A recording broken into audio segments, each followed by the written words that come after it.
The wrestling world was left stunned by the news of the demise of former WWE superstar Sara Lee. She participated and won the 2015 WWE Tough Enough, which earned her contract.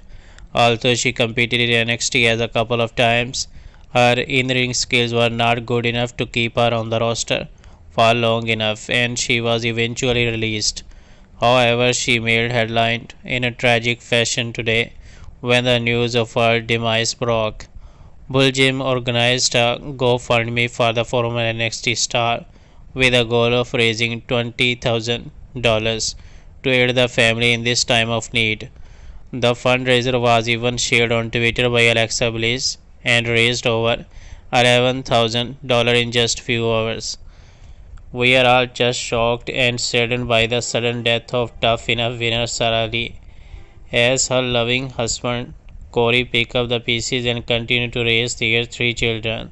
The last thing anyone in the position wants to be worried about is money and paying for the funeral and everything else that comes along with it.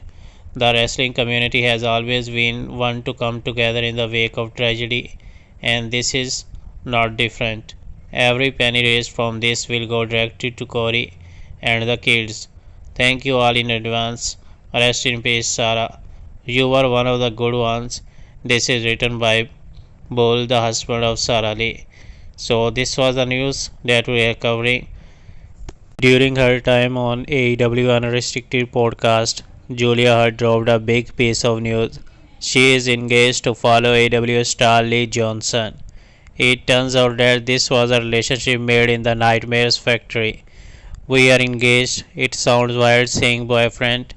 He is my fiance. Nobody really knows that. But we also do not care. We also didn't make a huge post about it. We did meet at the Nightmare Factory. We were just friends at first. And then one day he asked me, "Do you want to get pizza and watch wrestling?" I said, "Sure." I do not really have any friends in Georgia, so sure. I am not really doing anything. So then next thing you know, we are got until 7 a.m. just talking and clicking, having the best time ever. I think the next day was the showcase for the Nightmare Factory, and then I actually left for a week. So we just clicked, and then I had to go back to Minnesota. He is the one who actually told me I was supposed to come to TV. He said, "Hey, they are talking about you at the school, saying you are supposed to be a TV." I said, "Okay, I will move down to Georgia."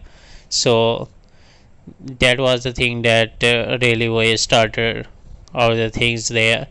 And he said, "Okay, then we hug out every single day and probably were not apart for months. He is the best. I couldn't ask for anyone better. He is my dream man. He has everything I can ask for in a guy. He is great." This is what Julia said.